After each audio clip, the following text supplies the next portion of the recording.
Қиярыңыз жыл сайын сарғайып, қисайып, ащы болып шыға ма?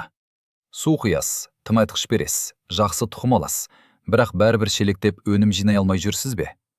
Онда мәселе сіздің қолыңызда емес, қиярдың тамыры жатқан жерде болуы мүмкін. Мен де осыны өз басымнан өткіздім. Бір емес 3 жыл қатарынан қиярдан жөнді өнім ала алмадым.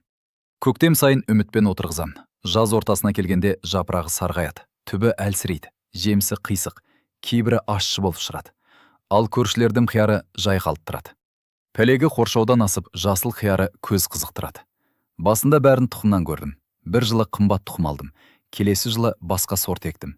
Суару тәртібін өзгерттім. Тыңайтқыш та бердім. Тіпті топырақтың жылуын өлшейтін құралға дейін сатып алдым. Бірақ нәтиже сол күйі көңіл көншітпеді. Бір күні көктемнің соңында, кешкі салқын түсе бастағанда, ауылдағы бір үлкен кісі қасыма келіп, «Сен қиярдың астын суық қалдырып жүрсің. Қиярға төменнен жылу керек. Шұңқырдың түбіне көк шөп төсеп көр», деді. Шынымды айтсам, басында сенбедім. Қарапайымғам қалай көмектеседі деп ойладым. Бірақ сол жылы бір қатар қиярды дәл солай отырғыздым. Нәтижесін көргенде өзім таң қалдым. Қияр алғаш рет шелектеп жиналды. Жемісі түзу, қытырлақ, ащылығы жоқ. Күздің алғашқы суығына дейін өнім берді. Бүгін осы әдісті толық айтып берем. Бұл қымбат тыңайтқыш та емес, арнайы препарат та емес. Бұл біздің аулада, бақта, арық жағасында өсіп тұрған қарапайым көк шөп. Бірақ дұрыс қолдансаңыз, қиярдың тамырына жылы, ылғалды, қоректі орта жасап береді. Алдымен бір нәрсені түсініп алайық. Қияр біздің даланың өсімдігі емес. Ол табиғатынан жылы, әрі ылғалды жерді жақсы көреді. Бізде, Қазақстанның көп өңірінде көктем салқын келеді. Әсіресе солтүстік, орталық және шығыс жақта мамырдың өзінде түн салқындап кетеді. Күндіз күн ысып тұрса да, түнде жер тез суиды. Оңтүстікте жағдай басқа. Онда күн ерте қызады, бірақ жазда ыстық қатты, ауа құрғақ, жел топырақтағы ылғалды тез алып кетеді. Батыста да жел мен құрғақшылық қиярға оңай тимейді. Демек, Қазақстанда қиярға екі нәрсе өте маңызды. Тамырына жылу керек, және топырақта тұрақты ылғал болуы керек. Қияр суық топырақты ұнатпайды. Сіз үстімен су құйып, жапырағын жайқалтқыңыз келеді. Бірақ тамыры салқын жерде жатса, өсімдік қоректі дұрыс қабылдай алмайды. Өсуі баяулайды, жапырағы сарғаяды, гүл түседі, жемісі қисаяды, немесе ащы болады. Көк шөптен жасалған төсеніш осы мәселені шешеді. Шұңқырдың немесе атыздың түбіне жас шырынды шөп салғанда, ол топырақ астында ыдырай бастайды. Сол кезде пайдалы микроағзалар жұмысқа кіріседі. Олар шөпті ыбыратып, жылу бөледі. Бұл жылу қиярдың тамырын төменнен жылытады. Бірақ пайдасы тек жылуда емес, шөп біртіндеп шіріп, табиғи қорекке айналады. Яғни, қиярдың астында шағын компост қабаты пайда болады. Тамыр сол жерден азот, калий, фосфор сияқты қажетті қоректі ала бастайды. Сонымен қатар шөп ылғалды жақсы ұстайды. Ыстық күндері ол топырақты тез кеуіп кетуден сақтайды. Енді қандай шөп қолдандан дұрыс деген сұраққа келейік. Ең жақсының бірі қалақай. Көп адам оны арам шөп деп жұлып тастайды. Ал қияр үшін қалақай өте пайдалы. Оның құрамында жасыл масса өсіруге қажет азот көп. Қияр алғашқы кезде жапырақ пен сабақ шығарады. Сол кезде оған азот керек. Қалақай осыны жақсы береді. Бірақ қалақайды тұқым байламай тұрып жинаған дұрыс. Егер тұқымы піскен қалақайды шұңқырға салсаңыз, келесі жылы қиярдың арасында қалақай қаптап кетуі мүмкін. Екінші пайдалы шөп – бақбақ. Бақбақтың тамыры тереңге кетеді. Ол төменгі қабаттан калий мен фосфорды тартып алады. Кейін бақбақ шірігенде сол қорек қиярға қолжетімді болады. Калий мен фосфор әсіресе гүлдеу мен жеміс салу кезінде керек. Қиярдың түзу, тығыз, дәмді болуы осы қорекке байланысты. Үшінші жақсы өсімдік. Жоңышқа немесе беде. Бұлар бұршақ тұқымдас өсімдіктерге жатады. Олардың тамырында азот жинайтын пайдалы бактериялар болады.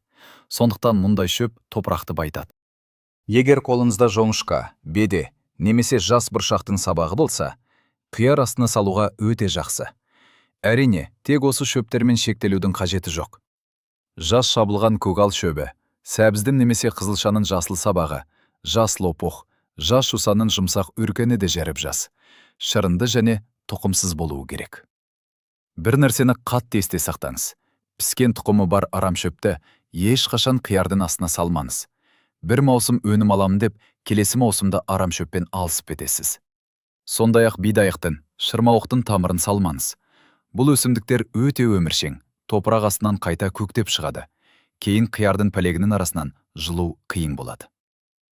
Енді қияр егетін орынды дұрыс таңдайық. Қияр күнді жақсы көреді, бірақ суық желді жақтырмайды. Қазақстанда көктемгі және жазғы жел кейде өте қатты болады. Сондықтан қиярды желден ық жерге отырғызған дұрыс. Солтүстік немесе батыс жағында қоршау, қабырға, жүгері немесе күнбағыс сияқты биік өсімдік болса жақсы. Ол қиярды желден қорғайды. Айналасында жылырақ микроклимат жасайды. Ауыспалы егісті де ұмытпаңыз. Қиярды былтыр асқабақ, кәді, қауын немесе қарбыз өскен жерге екпеген дұрыс. Бұлардың аурулары ұқсас. Топырақта қалған ауру қоздырғыштары жаңа қиярға тез жұғады. Қиярға жақсы алдымды дақылдар: пияз, сарымсақ, қырыққабат, бұршақ, қызанақ. Орын дайын болса, жұмысқа кірісеміз. Егер қиярды қатарлап егетін болсаңыз, атыз бойымен ор қазыңыз. Егер жеке төбетіп отырғызсаңыз, әр түпке шұңқыр қазыңыз. Тереңдігі шамамен күректің бір басындай болсын, яғни 25-30 сантиметрдей. Қазып алынған топырақты жанына жинап қойымыз. Кейін қайта жабамыз. Сосын дайындалған көк шөпті ұсақтаңыз. Бұл маңызды. Ұсақталған шөп тезірек шірейді, тезірек жылу бөледі және тезірек қорекке айналады. Шөпті күрекпен турауға болады, секатормен қиюға болады, немесе тақтайдың үстіне қойып шауып алуға болады. Өте майда қылудың қажеті жоқ, бірақ ұзын күйінде салмаған дұрыс. Ұсақталған шөпті ордың немесе шұңқырдың түбіне салыңыз. Қабаты қалың болсын. Тығыздап басқанда 15 немесе 20 сантиметр шамасында болған жақсы. Көп сияқты көрінеді, бірақ жаз ортасына қарай ол шіріп, көлемі азаяды. Шөпті жақсылап нығыздаңыз. Аяқпен басуға немесе тақтаймен тығыздауға болады. Нығыздалған қабат жылуды жақсы ұстайды. Кейін шөп шірген кезде топырақ қатты отырып кетпейді, қиярдың нәзік тамыры үзіліп қалмайды. Енді көп адам өткізіп алатын маңызды қадам бар. Шөптің үстіне жылы су құю керек. Су міндетті түрде күнге жылынған болсын. Құдықтан немесе ұңғымадан жаңа алынған мұздай суды құймаңыз. Суық су пайдалы бактериялардың жұмысын баяулатады. Бөшкеге су толтырып, күнге жылытып алған дұрыс. Сол жылы суды шөпке молынан құйымыз. Шөп толық сулансын. Осыдан кейін шіру процесі кез басталады. Бірнеше күннен соң жердің астынан жұмсақ жылу сезіледі. Су сіңгеннен кейін үстіне өзіңіз қазып алған топырақты қайта жабыңыз. Жерді сәл нығыздап тегістеңіз. Қаласаңыз, үстіңгі қабатқа аздап жақсы піскен қара шірік қосуға болады. Бірақ жаңа көң қоспаңыз. Жаңа көң туралы бөліп айтайын. Көп адам көңді ең жақсы тыңайтқыш деп ойлайды. 2-3 жыл жатып толық шіріген көң өте жақсы қара шірік болады. Бірақ жаңа көң қиярға қауіпті. Жаңа көңде аммиак көп болады. Ол қиярдың нәзік тамырын күйдіріп жібереді. Тамыры күйген өсімдік солып сарғайып, өсуін тоқтатады. Көп адам мұны ауру деп ойлап емдей бастайды. Ал шын мәнінде себеп өз қолмен салған жаңа көмде болуы мүмкін. Тағы бір қауіп бар. Жаңа көм жылы әрі ылғалды болғандықтан, кейбір саңырауқұлақ аурулары үшін қолайлы ортаға айналады. Қиярда тамыр шірігі, фузариоз сияқты аурулар осыдан күшеюі мүмкін. Ал көк шөп төсенішінде мұндай қауіп әлдеқайда аз. Ол таза шіріді, пайдалы микроағзалар көбейеді, топырақ тірі ортаға айналады. Қиярды отырғызу уақыты келгенде асықпаңыз. Қазақстанда өмірге қарай мерзім әртүрлі. Оңтүстікке қияр ертерек егіледі. Ал солтүстік, орталық және шығыс жақта түнгі суық толық қайтпайынша ашық жерге асықпаған дұрыс. Топырақ жылы болуы керек. Қияр үшін ең қауіптісі күндіз жылы болып, түнде жердің суып кетуі. Егер көшетпен отырғызсаңыз, қиярды ыдысынан топырағымен бірге абайлап алыңыз. Тамырын шашпаңыз. Қияр тамыры жарақатты ауыр қабылдайды. Шұңқырға салып, жан-жағын топырақпен жабыңыз. Егер тұқыммен ексеңіз, көк шөп төсенішінің жылуы тұқымның тез әрі біркелкі өнуіне көмектеседі. Мұндай жерде өскін әлсіз болмайды. Түбі мықты, түсі қою жасыл болып шығады. Алғашқы 2 аптада қияр шөп төсенішіндегі қорекпен жақсы өседі. Жапырағы қою жасыл болса, өсімдікке азот жеткілікті деген сөз. Егер жапырақ бозғылт, сарғыш болса, онда қорек жетіспеуі мүмкін. Бірақ дұрыс жасалған төсеніште мұндай жағдай сирек болады. Қияр бой алып, пәлегі ұзара бастағанда тіреу дайындаған дұрыс. Жеп тартыңыз, тор қойыңыз, немесе қарапайым ағаш тіреу жасаңыз. Қияр жоғары өрмелесе, жер үнемделеді. Жапырақ жақсы желдетіледі, ауру азаяды, өнім жинауда жеңіл болады. Енді суару туралы айтайық. Қиярдың басым бөлігі судан тұрады. Жапырағы буландырады. Қазақстанның көптеген өңірінде жазда ауа құрғақ, күн қатты, жел жиі болады. Мұндайда қияр бір рет қатты шөлдесе де, жемісі ашыланып кетуі мүмкін. Ашлықтың себебі көбіне су жетіспеуі мен стресс. Өсімдік өз-өзін қорғау үшін ащы заттар бөледі. Сондықтан қиярға су тұрақты керек. Бірақ күн сайын үстінен аз-аздап құя беру де дұрыс емес. Ең дұрысы топырақтың түбі ылғалды болғаны. Көк шөп төсенішінің тағы бір пайдасы осы жерде көрінеді. Ол суды губка сияқты ұстайды. Су құйғанда ылғалды сіңіреді де, бірнеше күн бойы тамырға біртіндеп береді. Жер беті тез кеуіп кетпейді. Қатты қабыршақ та аз пайда болады.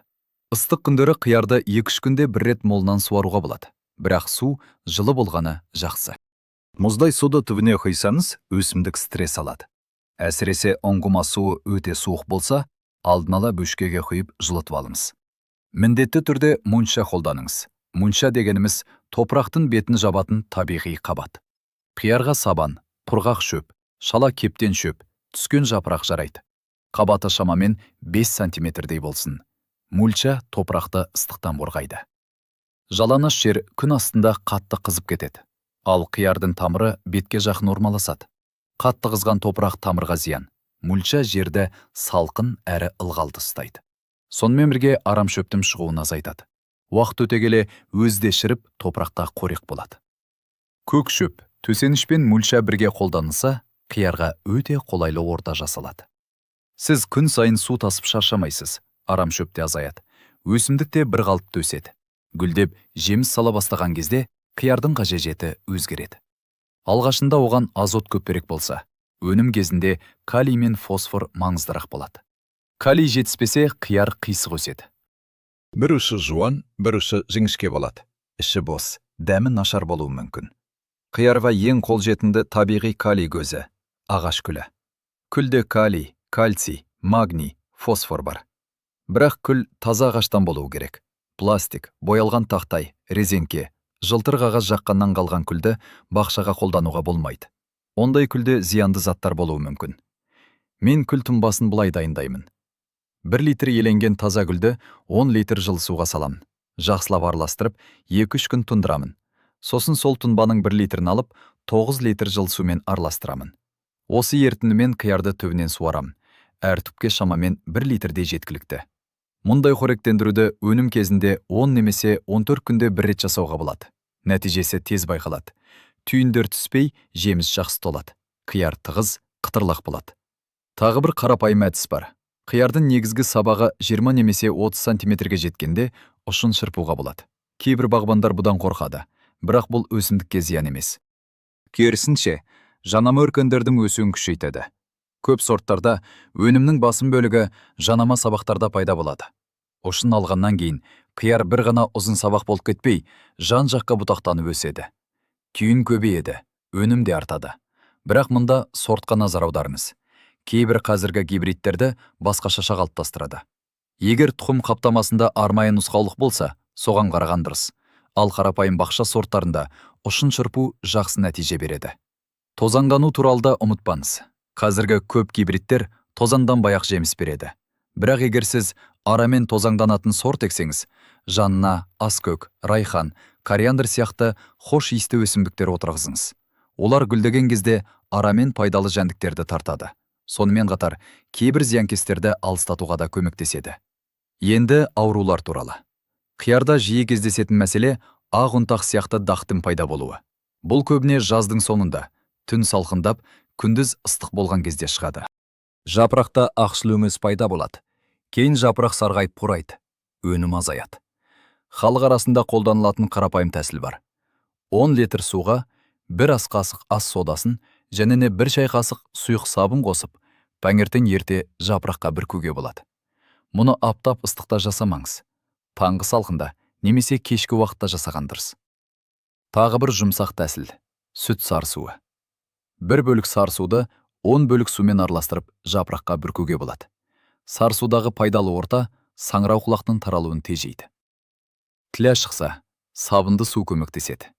Бір шелек суға үгітілген шаруашылық сабын қосып, жақсылап ертіп, жапырақтың астыңғы жағына дейін бүрку керек. Себебі тілі көбіне жапырақтың астына жиналады. Бірақ шынын айтсам, көк шөп төсеніш, жылы суару және мульча дұрыс жасалса, қияр әлдеқайда мықты болады. Күшті өсімдік ауруға да, зиянкеске де төзімді келеді. Топырақ тірі болса, өсімдік те сау болады. Өнім жинаудың да өз тәртібі бар. Қиярды уақытында жинау керек. Ең дұрысы, күнде немесе күн ара қарап шығыңыз. Егер қияр пісіп кетіп сарғая бастаса, өсімдік тұқым жетілдім деп қабылдайды да, жаңа жеміс салуды баяулатады. Ал сіз жас қытырлақ қиярды уақытында алып тұрсаңыз, өсімдік қайта-қайта гүлдеп, жаңа түйін береді. Сондықтан өнім көп болсын десеңіз, қиярды сирек емес, жиі жинаңыз. Жемісті жұлқып тартпаңыз. Қиярдың тамыры үстіңгі қабатта жатады. Омай зақымдалады. Қайшымен немесе пышақпен кішкентай сағағын қалдырып кесіп алған дұрыс. Маусымды ұзарту үшін не істеуге болады? Қазақстанда күз кейде бірден түседі. Әсіресе солтүстік пен шығыста тамыздың соңында немесе қыркүйекте түн салқындап кетуі мүмкін. Қияр суыққа өте сезімтал. Тіпті жеңіл үсікте оны бір түнде қотып жіберуі мүмкін. Сондықтан суық түн күтілсе, қиярды агроволокном жабыңыз. 1 шаршы метрге 30-дан 60 граммға дейінгі тығыздықтағы жабын материал жарайды. Кешке жауып, таңертең күн шыққан соң ашып қойыңыз. Үсік алдында жерді жақсылап суарып қоюда көмектеседі. Ылғалды топырақ жылуды құрғақ топыраққа қарағанда жақсы ұстайды. Бірақ суды да жылытып құйған дұрыс.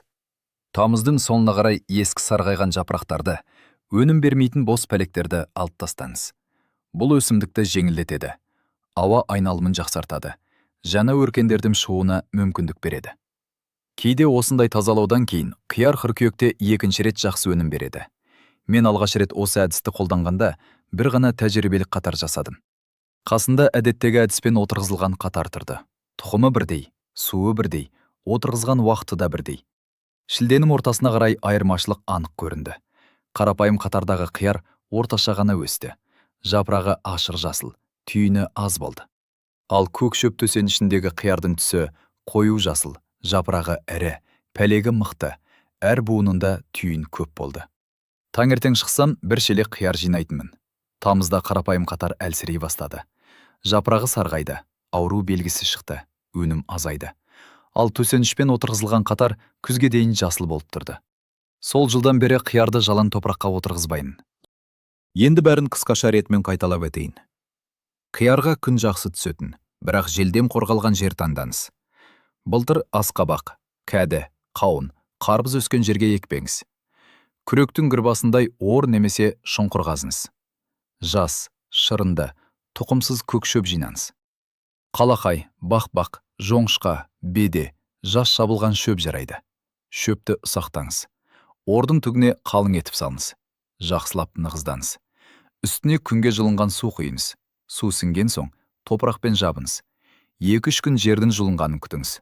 Содан кейін көшет отырғызыңыз, немесе тұқым себіңіз. Топырақтың бетін сабанмен немесе құрғақ шөппен жабыңыз. Қиярды жылы сумен суарыңыз. Гүлдеп, өнім бере бастағанда күл тұнбасымен қоректендіріңіз. Қиярды жиі жинаңыз. Суық түндер басталса, агроволокном жабыңыз. Көрдіңіз бе? Мұнда қиын ештеңе жоқ. Қымбат дәрі керек емес. Химияда міндетті емес. Қиярға керегі төменнен жылу, тұрақты ылғал және табиғи қорек. Ал мұның бәрін қарапайым көк шөп бере алады. Біздің қазақта жерді қадірлеген адам аш қалмайды дейді. Бақша да солай. Оған аздап көңіл бөлсеміз, ол сізге еселеп қайтарады. Бір ғана қатарға болса да, осы әдісті жасап көріңіз. Қиярыңыздың қалай өзгергенін өз көзімізбен көресіз. Жеріміз құнарлы болсын, еңбегіңіз жемісті болсын. Дастарханыңыздан өз қолыңызбен өсірген қытырлақ қияр үзілмесін.